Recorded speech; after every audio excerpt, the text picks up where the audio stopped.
ভারতের কেন্দ্রীয় শিক্ষামন্ত্রী ধর্মেন্দ্র প্রধান পদত্যাগ করেছেন। প্রধানমন্ত্রী নরেন্দ্র মোদীর কাছে তিনি পদত্যাগপত্র জমা দিয়েছেন। শনিবার ভারতীয় সংবাদ মাধ্যম এনডিটিভি এই তথ্য নিশ্চিত করেছে। প্রতিবেদনে বলা হয়েছে, ব্যঙ্গাত্মক সামাজিক যোগাযোগ মাধ্যম ভিত্তিক প্ল্যাটফর্ম ককরোচ জনতা পার্টি এবং কেন্দ্রীয় সরকারের মধ্যে তৃতীয় দফা বৈঠকের মাত্র কয়েক ঘন্টা আগে সামাজিক যোগাযোগ মাধ্যম এক্স হ্যান্ডেলে দেওয়া এক পোস্টে পদত্যাগের ঘোষণা দেন ধর্মেন্দ্র প্রধান।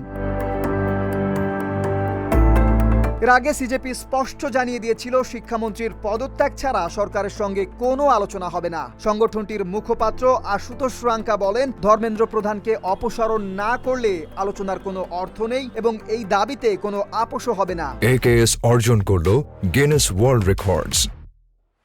AKS শুক্রবার কেন্দ্রীয় মন্ত্রী জেপি নাড্ডা ও জিতেন্দ্র সিং সিজেপির প্রতিনিধিদের সঙ্গে দ্বিতীয় দফা বৈঠক করেন। শনিবার তৃতীয় দফার আলোচনা হওয়ার কথা ছিল। সিজেপির তিনটি প্রধান দাবি হল ধর্মেন্দ্র প্রধানের পদত্যাগ, বিক্ষোভকারীদের বিরুদ্ধে কোনো আইনি ব্যবস্থা না নেওয়ার নিশ্চয়তা এবং নিট প্রশ্ন ফাঁসের পর আত্মহত্যা করা শিক্ষার্থীদের পরিবারকে 1 কোটি টাকা ক্ষতিপূরণ।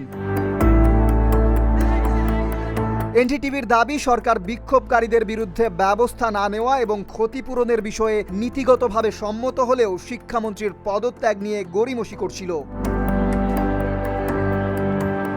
শেষমেশ কয়েক সপ্তাহের তীব্র আন্দোলনে শিক্ষামন্ত্রীর পদ থেকে পদত্যাগের সিদ্ধান্ত নিতে হলো তাকে। কামরান তুষার, ডেস্ক রিপোর্ট, ঢাকা পোস্ট।